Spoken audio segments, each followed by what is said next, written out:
suscribir a nuestro canal de YouTube. Nos pueden ver a través de Radio I99, de like, active esa campanita y por supuesto también a través de la plataforma de CRT Play. Nos pueden escuchar y recomiéndanos en cualquier parte del mundo a través de nuestro portal web en el Real Audio en www.i99.com.es. Manténgase informado minuto a minuto, segundo a segundo, como lo hace Luis a través de nuestras cuentas de Facebook, Instagram y Twitter en @Radio I99. Hay toda la información que usted necesita saber respecto de la reunión que mantuvo hoy el presidente de la República, Guillermo Lasso, con el presidente electo Daniel Noboa, quien fue recibido a propósito con honores y una algarabía de muchas personas apostadas en las afueras de Carondelet para saludar al presidente electo, quien también salió al balcón para recibir esos aplausos y bueno, las buenas vibras que le tiene el país hoy por hoy. Así que está con nosotros Ana Galarza, ella es asambleísta electa por Tungurahua, una amiga de esta casa, con quien siempre conversamos, siempre tiene esa deferencia con nosotros.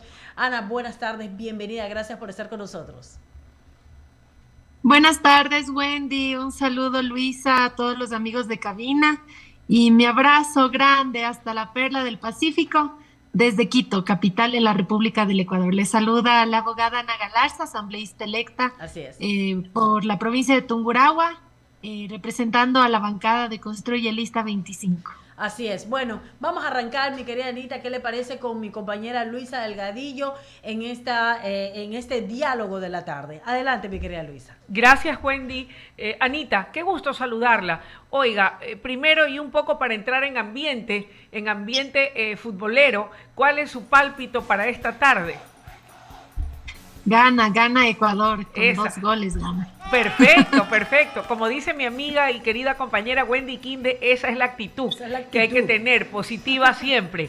Y como creo que positivos son los ánimos y las buenas vibras y deseos de todos los ecuatorianos que queremos un cambio y mejores días para el país, para con el presidente electo de los ecuatorianos, el señor Daniel Noboa Asín. Más allá de si es que pudo haber personas, como en efecto un 47% de los ecuatorianos votó por otra tesis, por otra propuesta de país, quienes incluso no lo hicieron, yo creo que es el momento de la unidad nacional y de aunar esfuerzos para que él tenga todo el apoyo y respaldo y pueda sacar a nuestro país de la crisis en que nos encontramos. ¿Coincide usted con este sentir? Sí, totalmente de acuerdo.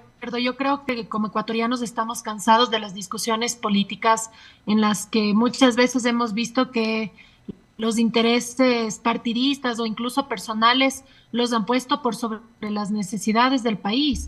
Y eso ha costado literalmente vidas inocentes en el Ecuador, porque hay temas tan urgentes de tratar como, por ejemplo, la falta de seguridad que está viviendo el país, que ha terminado con vidas de niños en manos de sicariatos, el microtráfico, el tráfico, la delincuencia común, la delincuencia organizada. Esos temas tienen que ser atendidos de manera urgente y para eso tiene que contar con nosotros los asambleístas. La madurez política implica justamente que independientemente de quién proponga, si es que lo que se propone le va a beneficiar al Ecuador, pues tiene que contar con nuestro apoyo. Y en ese sentido, el presidente Daniel Noboa tiene que tener la habilidad política para poder tener diálogos con el legislativo y tener diálogos políticos en los cuales se llegue a consensos por sobre la mesa. ¿En qué sentido? Muy bien, presidente, usted necesita que se apruebe esto en el legislativo, correcto. La bancada de Construye necesita que se apruebe la ley de extinción de dominio, que se reforme la ciudadanía universal que ha permitido que ingresen extranjeros con antecedentes penales, hay que cambiar eso, hay que cambiar una serie de cosas en el Código Orgánico Integral Penal. Entonces, si usted necesita nuestros votos y es algo bueno para el país, correcto, va a tener nuestros votos, pero nosotros también necesitaremos del apoyo político del resto de bancadas para poder hacer realidad todas esas propuestas que le hemos planteado al país con la única finalidad de recuperar la seguridad del Ecuador y también generar fuentes de empleo. Desde su respetable punto de vista, Anita, ¿qué es lo que le da y el por qué la victoria al empresario guayaquileño, el presidente más joven de la historia del Ecuador, esa victoria el día domingo? Bueno, me da mucho gusto que la juventud esté cada vez más involucrada en los temas políticos.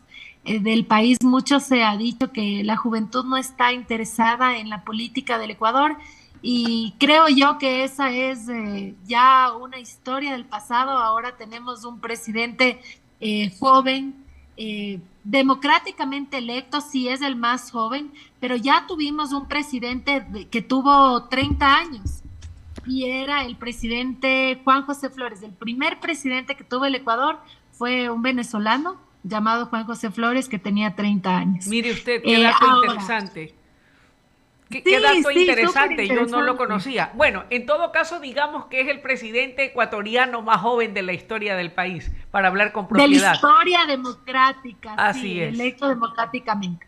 Entonces, yo creo que le favoreció a Daniel que en su campaña él jamás eh, sucumbió a las provocaciones que le venían haciendo con los ataques que hacían a él, a su vida familiar, a su vida personal, a las insinuaciones de que habría estado en incorrecciones. Jamás se vio ante las provocaciones y bueno, pues siempre se le vio con caballerosidad, con altura y a muchos sectores eso les gustó.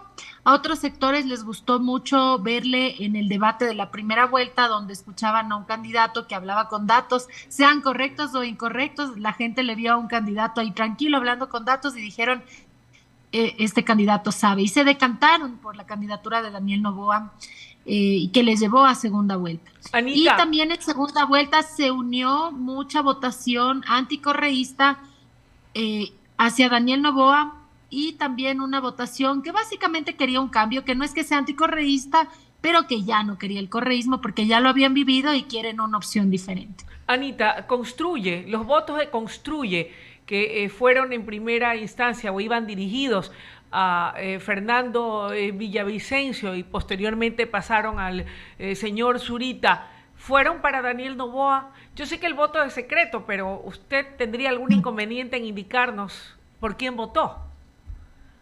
Bueno, yo voté por Daniel Noboa, sí. Supongo, esto sí es una suposición, que el resto de compañeros de bancada no habrían votado por la candidata González. Y esto no es un tema personal con ella, yo no la conozco, no la he tratado, pero sí es un tema con lo que ella representa. Ella representa una tendencia política que persiguió, maltrató a Fernando Villavicencio. En mi caso, él era un amigo mío muy querido. A mí también buscaron hacerme daño, buscaron perseguirme. Entonces, yo creo que es evidente que al nosotros conocer el nivel de maldad que inclusive pueden llegar a tener en algunas de las acciones del correísmo, nosotros no habríamos querido eso para nuestro país. Anita, ¿existe la posibilidad, en virtud de que buena parte, cree usted o supone, de los votos de Construye que en primera instancia iban para Fernando Villavicencio, luego fueron para el binomio Zurita González? Si el presidente electo le pidiese a alguna de las figuras representativas de Construye venir y ser parte del equipo de gobierno, porque ustedes también tienen en sus filas gente valiosa, gente capaz, ¿estarían dispuestos a aceptar, podrían sumarse en pro del país, de la unidad y de todo aquello que el país está demandando para mejores días? Nosotros queremos colaborar con el país y no lo vamos a hacer desde un espacio al interior del gobierno. Vamos a hacer nuestras posturas públicas, vamos a hacer nuestras propuestas públicas, siempre propositivos, siendo parte de la solución y no del problema, sin necesidad de ser parte del gabinete ministerial, sin necesidad de ser cogobierno, con el único anhelo y deseo sincero de que podamos caminar con toda la tranquilidad por las calles de nuestro país, que puedan las personas acudir a buscar trabajo y que se les dé ese trabajo, que ya no tengan que emigrar. Mi querida Luisa, imagínese lo impactante que es para mí. Por ejemplo, el día de las elecciones, a mí me tocó acudir a votar con chaleco antibalas, en carro blindado, con seguridad, con el GOE, y eso puede verse como, oh, wow, como algo de película. No, en realidad es como una pesadilla. Entonces, ahora en nuestras manos hay una gran responsabilidad, pero a la vez también una oportunidad en la cual esperamos contar con la unidad y el apoyo de todas las tendencias políticas, y esto ya es un tema humano. Más allá de la política, nosotros lo que tenemos que buscar es que se deje de llorar el derramamiento de sangre inocente que se está dando en el país. Anita, usted ya tuvo la experiencia en el legislativo y sería bueno para clarificar, tal vez muchos como esta servidora, no tengo muy claro, de acuerdo a los bloques, a si son mayoritarios o a cuántas curules le ha tocado a cada partido o movimiento. ¿A quién le correspondería la presidencia, la vicepresidencia y las demás designaciones de la nueva asamblea? Bueno, por tradición, más no porque esté escrito en la ley, la sesión inaugural de la asamblea suele presidirlo el asambleísta más votado. Y por lo general es un asambleísta nacional. Y en este caso, la asambleísta nacional más votada es la asambleísta Pierina Correa. Entonces, si hablamos de una tradición legislativa, quien habría de presidir la sesión inaugural del Pleno de la Asamblea sería la asambleísta Pierina Correa. Pero a partir de ello, ya previo consenso, previo diálogos entre cada una de las bancadas, ahí se emociona un nombre para ocupar la presidencia de la Asamblea Nacional y necesita tener 73 votos. Después, una vez que ya se elige el nuevo presidente o la nueva presidenta de la Asamblea Nacional, continúa dirigiendo el nuevo presidente o presidenta de la Asamblea Nacional la sesión y ahí se emociona el nombre del primer vicepresidente o la primer vicepresidente de la Asamblea, que puede salir de cualquiera de las bancadas, siempre y cuando cuente con los votos necesarios. De ahí ya sube la primera vicepresidencia y después se emociona el nombre para la segunda vicepresidencia de la Asamblea Nacional.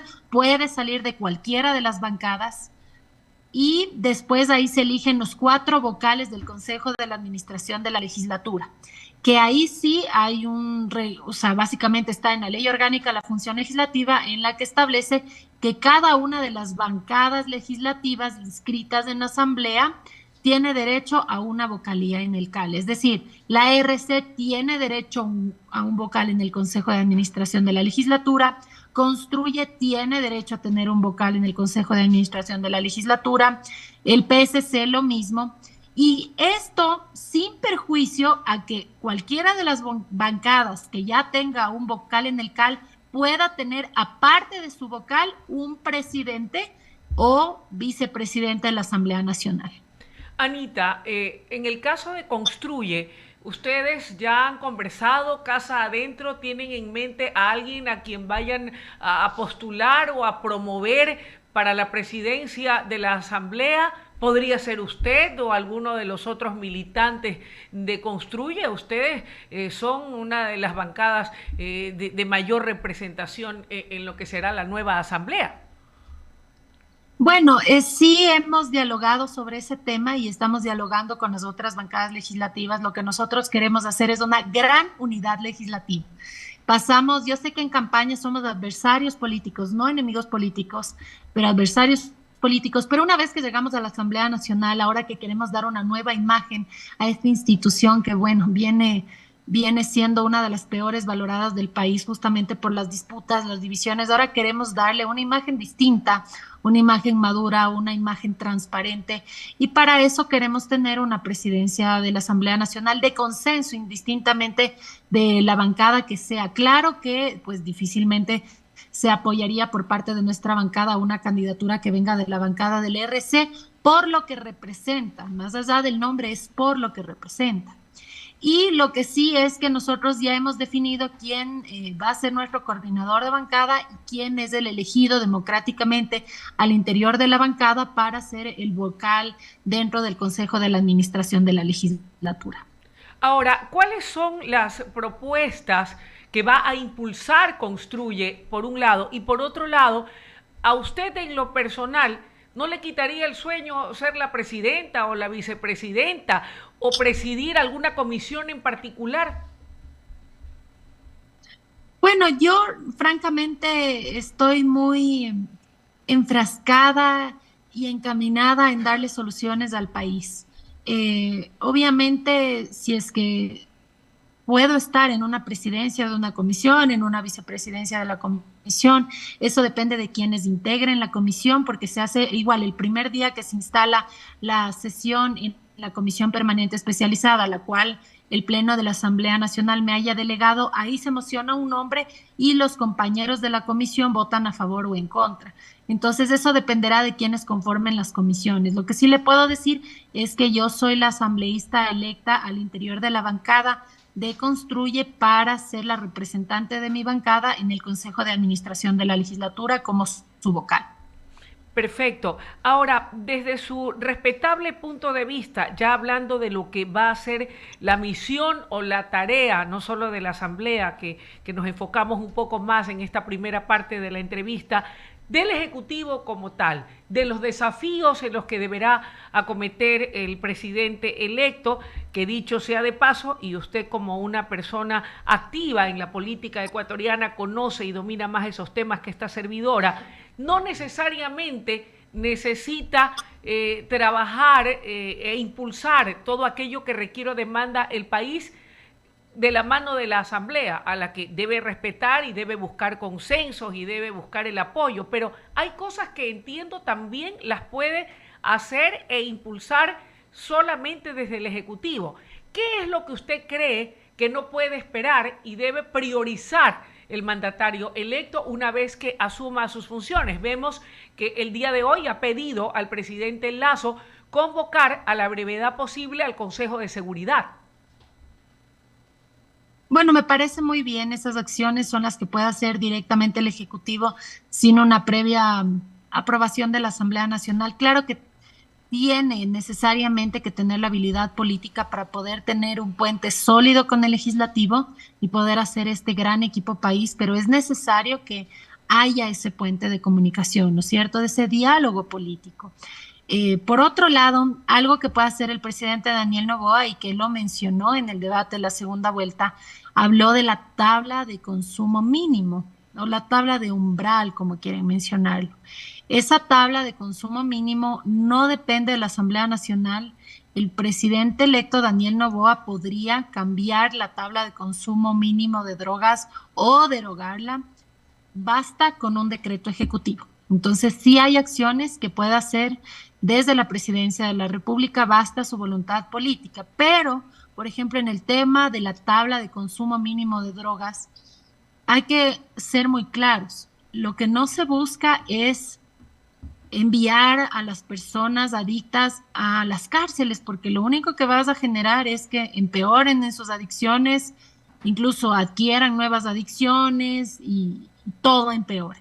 Lo que tiene que hacer, por otra parte, el presidente electo es crear centros de desintoxicación públicos para que las personas adictas de escasos recursos económicos y de sus familias puedan tener acceso a una segunda oportunidad en la vida y que puedan librarse de algo tan terrible como es la adicción a las drogas. ¿Y por qué es necesario que también haga esto? Porque esto forma parte de la seguridad del país, porque vemos que en los sectores marginales del Ecuador, el microtráfico atrapa a los menores de edad en adicciones a las drogas y como obviamente los niños y los adolescentes no tienen recursos económicos para pagar estas adicciones a las drogas, lo que hacen las bandas delictivas es reclutarles y les pagan con drogas los trabajos delictivos que hacen los menores de edad, aprovechando que los menores de edad son inimputables, es decir, que no pueden ser juzgados penalmente.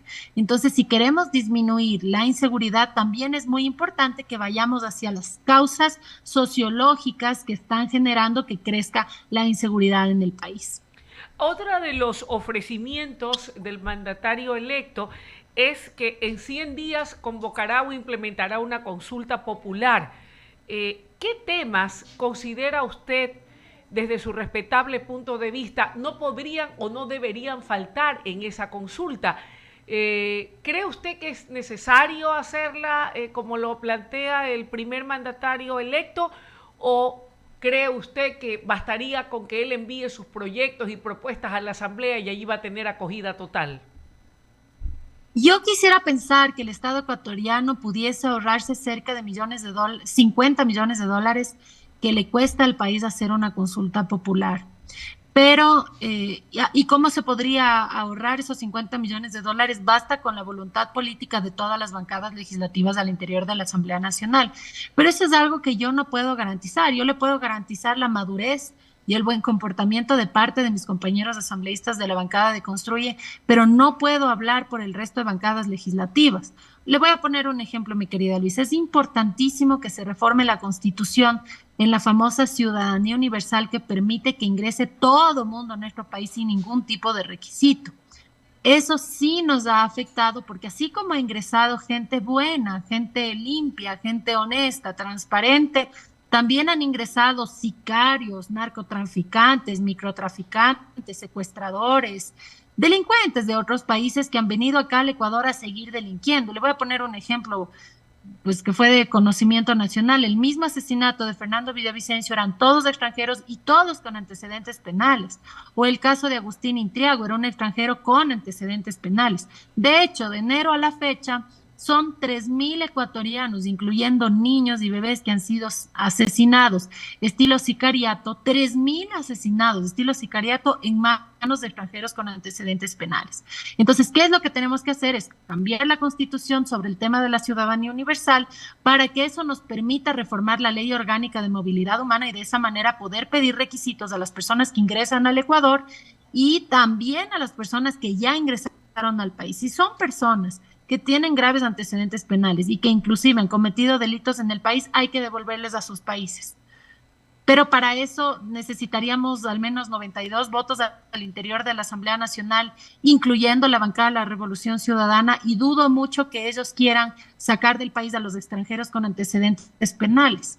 Entonces, para eso, nosotros necesitamos necesariamente, en este caso, que se pueda hacer una consulta popular.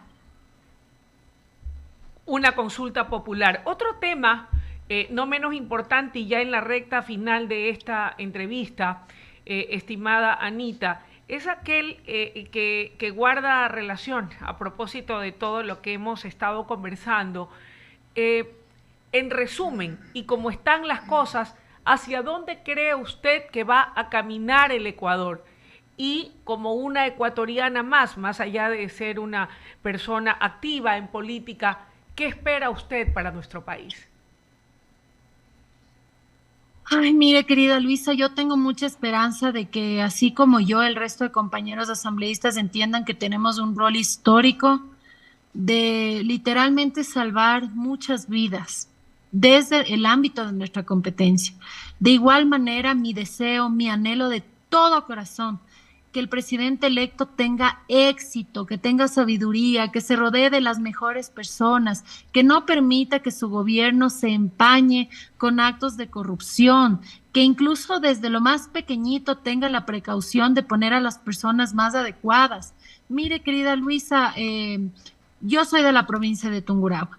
Hay gente que desde ahorita, o sea, desde el día que ganó la presidencia de Daniel Noboa, ya se están peleando por quién va a ser el gobernador, quién no va a ser el gobernador, y están negociando tenencias políticas, jefaturas políticas, queriendo cobrarle a la gente. Entonces, desde ahí estaría empezando mal el gobierno y eso no puede pasar porque le generaría una mala imagen, bajaría su credibilidad y para nosotros es muy importante que ya se cambie esa imagen de la vieja política, sino que haya una nueva esperanza, una nueva forma de hacer política aquí en el país. Así que obviamente yo creo que el deseo de todos los ecuatorianos es que los titulares de prensa ya no sean escándalos en el quehacer político, sino por el contrario, que nos presenten y que presentemos soluciones para lo que sí a nosotros como ciudadanos de este país nos preocupa y nos preocupa mucho, que son temas de inseguridad y de falta de oportunidades de trabajo, de estudio y también de acceso a la salud. Oiga, Anita, la del estribo y rapidito, porque aquí nuestra querida Wendy ya me está diciendo, Luisa, ¿hay que ir al corte o puedo seguir? No, puedo seguir. Está muy buena la entrevista. Eso, muy interesante. No, siempre es interesante y increíble poder conversar con una mujer de su capacidad, estimada Anita. ¿Qué tal le pareció la votación? Yo estaba revisando y Wendy, tú tuviste la oportunidad de compartirnos cómo se había decantado el mapa la votación. Marcado, ¿no? En el mapa, oiga, en las provincias de la costa, mayoritariamente, si no en todo, creo que a excepción de una provincia, en todas gana la Revolución Ciudadana. No así en lo que es la Sierra y parte del Oriente gana Daniel Noboa. ¿Cómo interpretar o entender esta votación? ¿Por qué no gana Daniel Noboa en las provincias de la costa? Sí, muy interesante su pregunta, mi querida Luisa. Yo creo que depende mucho del trabajo que pudo haber hecho en su momento el correísmo. Probablemente en los lugares donde ganó el correísmo, pues pusieron mayor atención, eh, les dieron más obras. Yo le voy a hablar, por ejemplo, aquí en la provincia de Tungurahua. Nosotros pagamos del 103% de nuestros impuestos, es decir, pagamos hasta de más de lo que nos corresponde. Y sin embargo, en todo el gobierno del correísmo no fueron capaces ni siquiera de ampliar las principales vías de entrada a la provincia de Tungurahua, me refiero a la vía E30 y a la E35. Si usted viaja a mi provincia, va a llegar al límite Cotopaxi, Tungurahua, y lo que va a ver es un cuello de botella. Muy amplias las vías de la provincia de Cotopaxi, enhorabuena, me alegro por nuestra vecina provincia, pero cuando ingresan a la provincia de Tungurahua son solamente 2 carriles, sin parter central, y lo mismo en el resto de vías estatales. Es decir, una total desatención de muchos de los sectores de la Sierra Ecuatoriana, de la Sierra Centro, un factor. Otro factor es que en realidad hay muchísimo rechazo a esa política chabacana, violenta, de odio, de división, y por eso es que se le dio un apoyo tan grande al candidato Daniel Noboa, porque pues él en la campaña no se demostró como un candidato de odio, de división, sino por el contrario, una persona que estaba dedicado a lo suyo, que estaba dedicado a hablar de sus propuestas y no se detenía a responder las provocaciones que le venían haciendo con injurias y con calumnias de parte del correísmo. Mire usted, es muy interesante aquello que nos señala, más allá de que, y ojo, no con esto, pues yo no soy ni la dueña de la verdad, pero solamente sí como comunicadora, a diario tenemos que informar que la mayoría de los decomisos que, por ejemplo, hace la Policía Nacional, cuando hace los decomisos de drogas y todas estas cosas, además de que donde la situación es más cruenta, delictivamente hablando, es precisamente en el litoral ecuatoriano, que es donde se han asestado los golpes más fuertes y es en donde la situación es más grave, es más delicada, sobre todo acá en la zona 8, en Manabí, en Esmeraldas, en los ríos, la cosa está que arde, ni qué hablar ni qué decir de los ríos. Pero fíjese usted, curiosamente, allí no gana, en este caso, el presidente electo. En fin, son temas para, como usted bien señala, es que sí procurar. Tiene sentido. ¿Tiene sentido? Tiene sentido, mi querida Luisa, porque si usted tiene un candidato que le habla de combatir el narcotráfico, la delincuencia, y hay sectores donde hay familias que literalmente viven del microtráfico, de la delincuencia común o de la delincuencia organizada, obviamente no van a votar por esa opción. Esos están viviendo del dinero, pues, de actividades ilícitas, y si llega un candidato a decir, bueno, aquí vamos a acabar con las actividades ilícitas, pues se van a decantar por la opción política que les garantiza seguir viviendo de esas actividades ilícitas. Claro, claro, entiendo su razonamiento y la verdad es que tiene lógica. Mi querida Anita, yo quiero agradecerle su gentileza, el tiempo que nos ha dispensado, y haciendo un análisis, un repaso de cuál es la situación de coyuntura política del momento, y no solamente como asambleísta electa, sino además como una ciudadana más, como una ecuatoriana más, que como nosotros anhelamos mejores días para nuestro país. Esperemos que, como usted bien ha señalado, se dejen de lado las propuestas y los intereses individuales y se piense en función de país. Gracias por habernos acompañado. Oiga, va a ver el partido ya mismo, me imagino, en unión de la familia. Sí, estoy nerviosa pero emocionada, quiero que gane el país. Yo creo que sí nos merecemos más alegría. Perfecto, coincido con usted. Gracias nuevamente y muchos éxitos. Volveremos a conversar. Muchísimas gracias, mi querida Luisa, Wendy, querida. Gracias, Anita. A todas las personas que nos acompañaron en este diálogo, les mando un abrazo. Si bien es cierto, yo soy asambleísta electa por la provincia de Tungurahua, pero mi corazón y mi trabajo está con todo el Ecuador. Les mando un abrazo grande. Es de I-99, Anita, lo sabemos, lo sabemos. Ah, también de I-99, ¿cómo no? Muchísimas gracias. Vamos a seguir conversando en el transcurso de los días. Todavía nos quedan muchas cosas.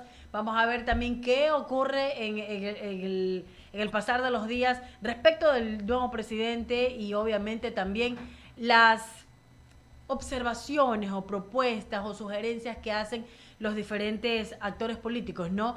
Porque ya vimos justamente que el agradecimiento y en la euforia de que sí, que aceptamos la derrota, pero les vamos a estar fiscalizando y vamos a estar pendientes ahí.